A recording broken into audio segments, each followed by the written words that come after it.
Tama ko, manigalit subong ato nga piso wifi 1 click. Amo na itong piso wifi kay tukod ang LPB gabisyo no. So mas namin isa masapos.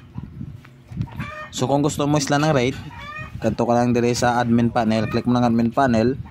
After mo mag-click admin panel, change sagid password mo to makuha.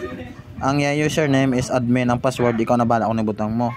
Tapos kadto ka di sa 3 lines, ang 3 lines nibla sa may upper left side, click mo na change ka rate, coin rates. Sa coin rates, dara ka na pwede kay det.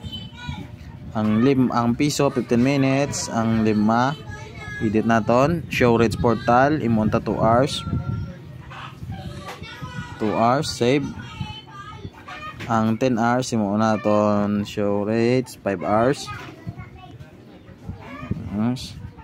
Tapos ang mga create tabag ko, halika na ako ma-add the rate, imonta butang ta 30 isa kadlaw. Butang ta 1 days. Amo na save, automatic na dayon wala na. Tapos okay na na, amo na ka simple to mako. Okay na dayon.